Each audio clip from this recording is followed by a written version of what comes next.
The hospital called at 3:17 a.m. Your son's arm was dislocated, and he's missing a pinky finger. I thought it was a mistake, a drunk call maybe, until I heard him, crying, muffled, like he was trying not to breathe. By the time I got there, he was curled under a thin blanket in a sterile room that smelled like bleach and betrayal. "Dad," his voice cracked. "Mom's boss, he caught me recording them together.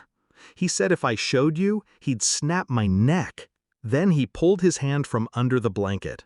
Where his pinky used to be, bandaged flesh, red, raw, fresh. I didn't cry, didn't scream. I just leaned closer and asked one thing. Who did this? He looked at the door, then whispered, "Mom." 12 years ago, I married her in a chapel with no windows. It should have been a warning. Her name was Claire, and she smiled like she never had to lie. I believed her. Back then, her boss was just a name in her stories. Damon Cross, married CEO, built like power.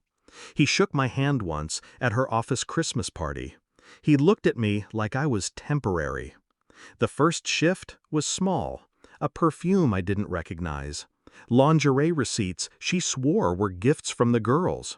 Then she started locking her phone. By the time I found her calendar marked with fake yoga sessions, I already knew. But I didn't confront her. Not then. You don't interrupt a performance before the curtain drops. Instead, I watched, counted lies, collected moments, until my son, our son, found the truth I needed. The phone he took had the video. I pulled it from the pocket of his blood-stained hoodie, my hands shaking more from rage than fear. I watched it in the hospital parking lot. Claire, bent over Damon's desk, moaning like she meant it. And then, the door opened. My boy's voice. "Mom?" The camera shook. Damon grabbed him. "You even think about showing this to your dad." His fingers curled around my boy's throat. "I'll snap your little neck like a twig." Then Claire stepped forward. "Give me your hand, baby. It'll be quick." And the screen went black. I didn't go home.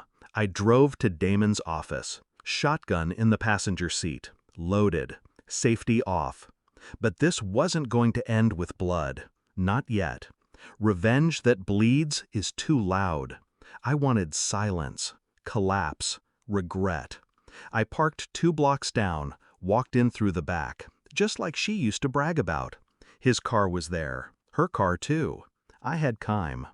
Over the next 2 weeks, I dismantled them piece by piece. I sent the video, unedited, to Damon's wife. I didn't sign it. Didn't need to. I knew she'd blow it up like gasoline on dry grass.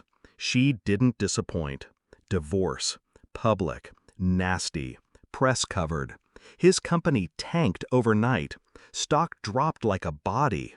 Claire? She lost everything. I drained the joint accounts before the papers were filed.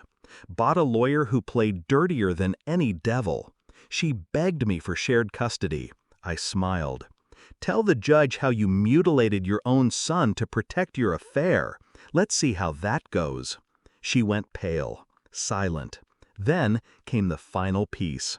Damon's office, where it all started. I walked in as he was clearing out his desk. Security was gone. He was alone.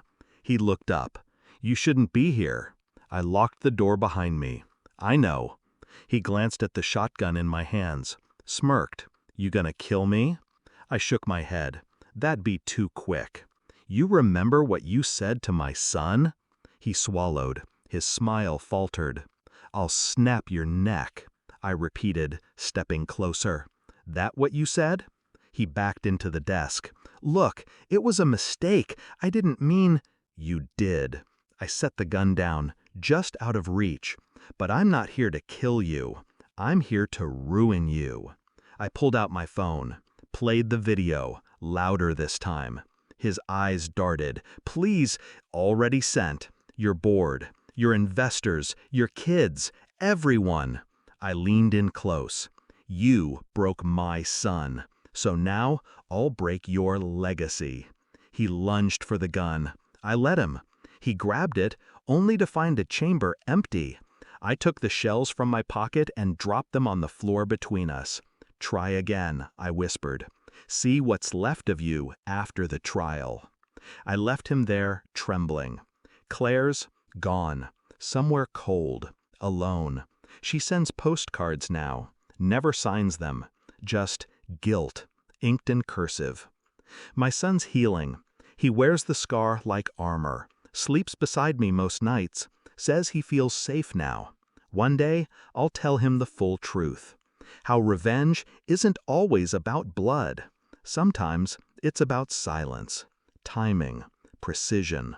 Sometimes it's about making the monster live long enough to see himself in the mirror and hate what he finds.